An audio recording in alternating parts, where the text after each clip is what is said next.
Hi, and welcome to ECCB Connects. On this week's episode, we bring you part one of the 23rd Sir Arthur Lewis Memorial Lecture delivered by Bevil Wooding, Strategic Advisor on Technology at the Organization of Eastern Caribbean States Commission. Mr. Wooding shares his insights on the topic, leveraging ICT for regional transformation. This evening, my task is to speak to you today on the topic of leveraging information and communications technology for transforming the Caribbean. It is, some may say, a well-worn subject. We have heard now for more than a decade the transformative role information and communication technology could, should, and would play in the development of our region. But we have also struggled to see the evidence of it as it relates to tangible advance. And so I wanted to bring my experience in the private sector, my experience working with governments across the region, with regional bodies and agencies, both here and across the world, in sectors that range from manufacturing and agriculture all the way through justice, security, and education. And I've seen in all of these sectors, looking at the struggle, if you will, to understand the role of information and communication technology, a set of common or recurring themes. And I want to bring that experience into this discussion with you this evening. But I'll also be drawing on a different kind of experience. I have had the privilege of serving as the Chief Knowledge Officer of Congress WBN. Some of you may or may not know it. It is a faith-based organization established here in the Caribbean back in 1990 and is now functioning in over 120 countries around the world. From this place, using volunteer-based resources and building in areas that have gone beyond their origin in churches to now in touching schools, businesses, and entire countries and communities. From this place. So I will be talking to you not from theory, but from lived experience. And I hope that's okay with you. And I'll be posing questions that offer perspective on the subject of ICT that I hope will leave us in a better place to understand how to frame relevant solutions to the challenges our regions face. So we'll be looking at ICT, and we will start by stating the obvious, because sometimes you have to establish things in the obvious. And that is, we have entered a world in which technology is fundamentally transforming human interactions and is now the most immediate context of life globally. This is a reality. 10 years ago, we were talking about the coming ICT wave and the need to prepare for the information society. Now, it's a thing. And we have seen countries that were once on a similar development start line as the Caribbean and as countries in our region leapfrog way beyond us. Countries such as Singapore, who we now turn to for advice on how to build the knowledge economy. Countries such as Malta and Estonia, that were at a similar post-colonial start line, now have taken advantage of ICTs. We've also seen inside of the movement of digital threats, inside of the movement of digital opportunities, a set of threats that seem to go hand in hand. So we talk about, and some of the buzzwords that you would hear often would be, blockchain is going to transform how we deal with things and its distributed ledger model, but then that is normally countered by cybercrime and its pending threat on the region and its vulnerable economies. We hear talk of using the internet to bring knowledge and information to our students in their classrooms where they sit. But then we hear whispers about the corrosive impact of online pornography and gaming on our young minds. And through the discussion about how and when and where to use technology, we find this undercurrent of, I wonder if we're ready to take on this real challenge that comes with this promised benefit. So, a good place for us, I think, to make sense of it all will be to frame the discussion around three important questions. And these are questions I'm posing as leadership questions, not just for the political leadership, that's just one fragment or component of the Caribbean leadership cadre, but for leaders across all of the sectors of our society. The first is the context. What are the drivers for change in a world in which we are seeing all of these transformations and disruptions? What's our context inside of that? What are we really going after? Where must we position our countries and institutions in order to operate effectively in the midst of the changes that we're seeing? And the third, which I'm calling the opportunity, is how must we position ourselves to survive and to succeed? So we want to look at it in that standpoint. That's how I'll structure this evening's conversation. Our context, what are some of the drivers? And we want to start with a look at the global drivers and then drill into what's happening in the region. The objective, what are we really going after? And then we look at a possible approach. So let's start with a global scan. And let's look at it in the context of the conditions swirling around and about us. When we scan today's headlines, we see populations rejecting perceived obsolete or out-of-touch leadership. A look at the headlines screams to us of crisis on every shore and on every front. We see emerging leadership patterns around the world that seem to typify in attitude and discourse values that feed and stir the most banal fears and prejudices. When we look around us, we're also witnessing the fragmentation of old alliances that we once thought to be untouchable or impregnable, and the apparent resurgence of nationalism over globalization. And I'm saying this context is useful and important to us to understand because in the midst of it, we are also seeing the apparent shrinking consequence of this small nation state and its voice and place on the world. Now, these things are happening before us. We read the headlines, we look at the trends in the news, and we also see in the midst of this, and this is bringing it right into the present tense, the mist-filled dawn of the age of alternative facts and the rejection of inconvenient truth and the blurring of the lines between what is fact and what is opinion. This is all happening around us. Now, we're setting a global context so that we can drill into what does this mean for us. A closer look behind some of these characteristics swirling about us reveals the underlying and facilitating role that technology is playing, evidenced in unprecedented connectivity and mass messaging, data-driven social media and commerce. You are chatting on your social media tools, somebody else is analyzing the context of your conversation, data-driven social media and commerce. Economies more connected than ever before through the use of information and communication technologies. Global competitiveness now tied to and defined by access to technology and the unprecedented capacity to infiltrate, manipulate, or corrupt systems using technology. This is what we see when we look around us. We see a context in which those who know how to manipulate the levers of technology have now what one can consider an unfair or fair advantage over those who do not know or do not know sufficiently. When we scan our world, we see technology playing a part in empowering the new global order. In the midst of that, there are some trends also taking place in our region that are useful for us to consider. Inside this, let's call it this cauldron of technology-enabled global transformation, the Caribbean is expected not just to survive, but to thrive. Our countries, our governments, our economies are all looking for ways to find a foothold in the new emerging global order. And burying our heads in the sand and hoping this digital wave will pass is simply not an option. The argument that we can't, shouldn't, not right now maybe, should take full advantage of technology is not an option. The idea that we can wait until it all settles down and then pick the winners, not an option. The digital era is not a fad. This is the new normal. Navigating this new normal mandates an equally critical consideration of the evolving landscape right here at home. So I want to look at a few of the characteristics, and for many of us, I trust these will be familiar, even if disturbing or unsettling, characteristics of our region. The first is less than satisfactory growth.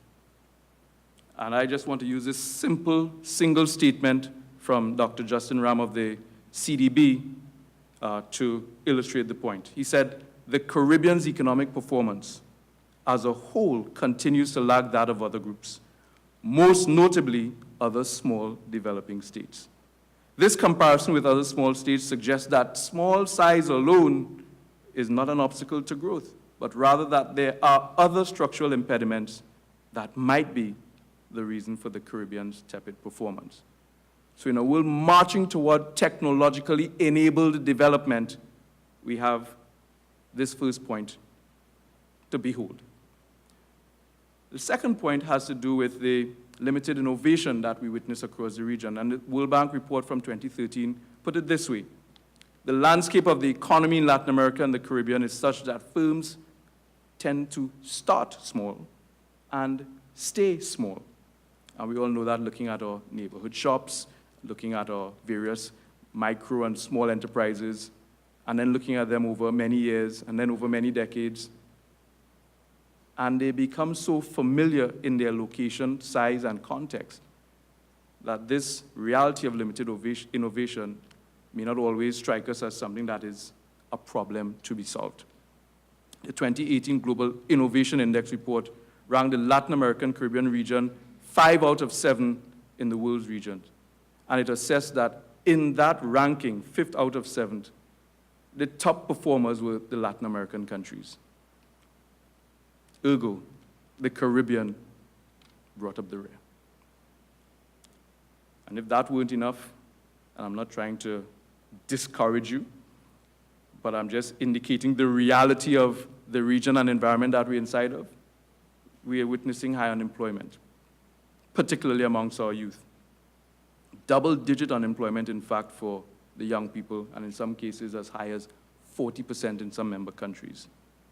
And if that wasn't enough, we have to deal with the reality of climate change.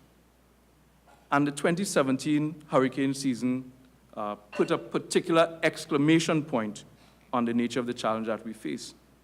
And we understand that it goes beyond climate-fueled hurricanes. We have rising sea levels, coral bleaching, drought, and other consequences of the Earth's changing climate patterns to confront. If I put it in dollar terms using Dominica as an example, the damage to Dominica last year alone was estimated to be around $1.3 billion US, more than double the national GDP. And here's a clincher. After each climate-related disaster, the Caribbean enters the next season with more fragile infrastructure than the year before, and our vulnerability, even as it increases, our capacity to rebound diminishes. And we know, and have known for some time now, that hurricane seasons are an annual event. But if that wasn't enough, we have the crime issue. And the crime issue in the Caribbean, as acute as it is and as stunning as it might be, is compounded by the overwhelmed and under-resourced justice system that some argue may be even part of the cause for the rising bold-facedness of the criminals, as they understand that it may take a while to address their issues if they came. But are you with me? This is our beloved region. And I want to start off by painting this picture because this is the context in which we find ourselves. And in this context, ready or not, there is a real digital generation arising across the region. Persons who have grown up only knowing the existence of an internet, only knowing the reality of a connected device and access to a connected world. And these digital natives are imbibing and manifesting values and behaviors that are not always consistent or conforming to our traditions and norms. And I put this picture up here, taken from one of our cities. You see people in the high streets of some of our countries wearing winter coats because it's supposed to be the cool thing to wear. And you ask yourself, why? It makes no sense, but it makes sense if your conditioning and your sense of value and your sense of identity is coming from without, not from within. And I want to frame this here because we have to talk about how to leverage information and communication technology, how to leverage it effectively, how to leverage it in a way that is relevant to our development. And it's difficult to do that without understanding this context and without knowing that the environment in which we are existing, the platforms that we need to leverage are the same platforms that provide this underlayer for the bombardment of non-local entertainment, the assault of alien cultures and mind-numbing coarseness, and the worst of the negative aspects of northern cultures. Those now color our indigenous cultural art forms and expressions, and that's a fact. The rise of social media networks such as Facebook, YouTube, Twitter, Snapchat, and if you don't know what Snapchat is, that is part of the problem. These things are radically altering how people communicate and access information. And I use Snapchat because we all know Facebook. That's a word and term and platform that most of us are at least aware of. We had an experiment recently in our organization where we wanted to put out some information. And there was this huge, long debate after one of our meetings about how to put the right controls in place on Facebook to ensure that the dialogue between our young people would be guided and overseen by the adults. And in the time it took us to get the governance structure in place, they all went to have their conversations over in Snapchat where none of our governors were even present. And so these platforms and the shifting movement of the young people who now consider Facebook to be the platform of the aged, this is where the connectivity that we're seeing needs to come in. These platforms, for better or worse, and this is what I want to get across to you, they're shaping a new type of social consciousness. These platforms, for better or worse, are influencing the outcomes of local and national discourse. These platforms, like it or not, are not always controlled by actors from within our communities or our countries or our region. And we saw that with telling impact with the recent exposure of the Cambridge Analytica situation, when governments in our region were targeted using data from these platforms to anticipate, to project, and to impact the outcome of national elections. These are the facts. Inside of this, with the rise of these platforms, we're also witnessing a new, what I call a connected cynicism. This amplified perception by citizens of our governments and our institutions as being inefficient, corrupt, or at variance with their interests. A connected cynicism that is linking discontent, not just across communities, but across countries, and creating a perception of distress that might be far removed from the actual reality. But perception dictates reality. Current events are making plain how quickly this negativity, this cynicism, and these low expectations propagate online. So, ready or not, these drivers are already reshaping our societies and redefining the very notion of Caribbean identity. And if they were not enough, they're compounded by the shriveling of our literary traditions, the shrinking pool of writers and artists and poets from within the region who help teach our people how to think about themselves and their most immediate environment. It's compounded by a still misbegotten political and education system that has not sufficiently revised or redefined Caribbean-specific models capable of producing people relevant to our productive future. And it's compounded by an unwillingness, or some may argue an incapacity, to dismantle the most pernicious remnants of the plantation culture where bickering and one-upmanship and competitiveness reign over self-sacrifice and oneness,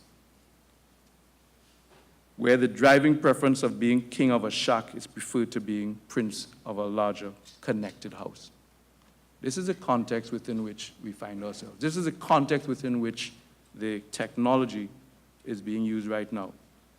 The President of Congress, WB, and Dr. Noel Woodruff said this, and I think it is very applicable to our discussion this evening. All of these things, the sum of these things, what is happening in the world, what is happening in our region, constitute a psychic stain on our societies, which can only be removed by targeted leadership effort.